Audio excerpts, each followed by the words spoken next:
Touted as a cyber thriller when it premiered in theaters in 1999, The Matrix was one of the first films I remember having to explain to people. It didn't really do anything new. I'd seen human hunting robots, evil computers, anti-heroes, and films set in a post-apocalyptic Earth before. The Matrix was simply a sensory overload.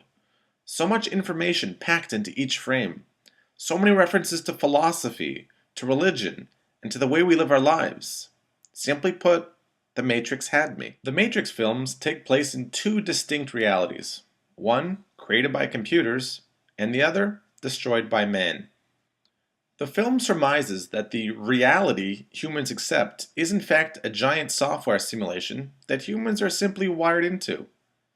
This statement isn't too far from the truth, as people today are incessantly playing with their smartphones and other technological gadgets.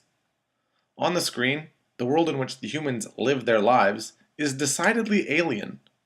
The creative minds behind the film added a green filter during the post-production so that the scenes that take place in the Matrix have a very alienating feel to them. There's no warmth in the picture. It's cold and green and uninviting, as though the entire planet existed below bad fluorescent lighting.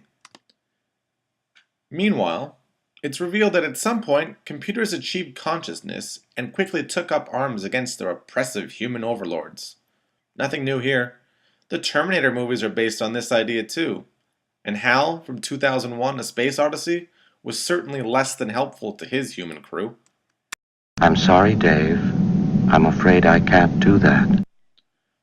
To turn the tide against the machines in the Matrix films, humans blackened out the sky in an effort to save their species. A similar action was taken in Highlander 2 to save humans from pollution. The significance, however, of this action is much more intriguing. In darkening the sky, it is really man killing God. God creates man. Man destroys God. Man creates dinosaurs. Dinosaurs eat man. Woman inherits the earth. Just replace the word dinosaur with robot, and you essentially have the plot for many of these cyberpunk films. At the outset of the film, Neo is introduced as being a hacker.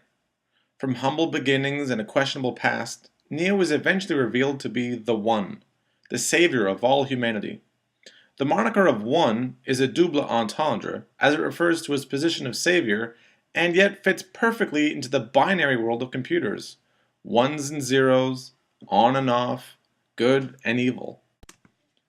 After initial introductions, the vast majority of time spent in the world of the Matrix by all principal characters is time spent with sunglasses on.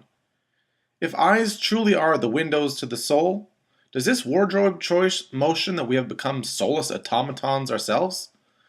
Or is it inferring that interactions through the use of computers are so impersonal that true inferences into another's actions and meanings are impossible to deduce?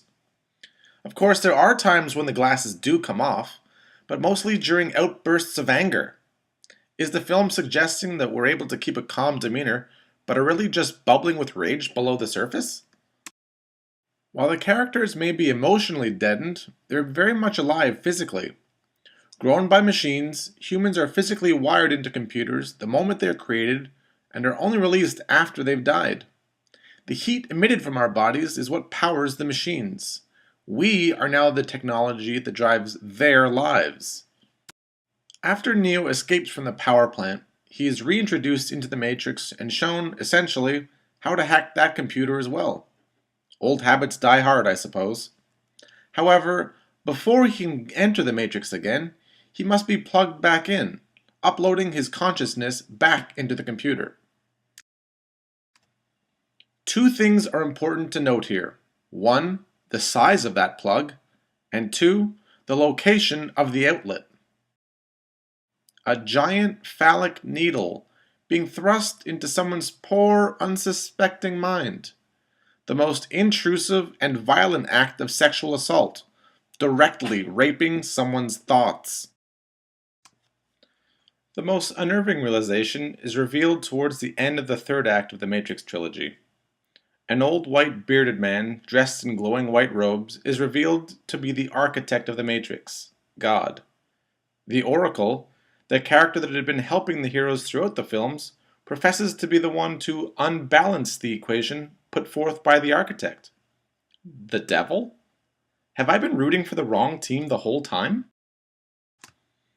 Ultimately, the films end in a tie, neither machine nor humans claiming victory, but rather bartering an uneasy and temporary ceasefire. The films end without declaring a winner, but perhaps that's the point. I like to be reminded this city survives because of these machines. These machines are keeping us alive while other machines are coming to kill us. Interesting, isn't it? Power to give life and the power to end it.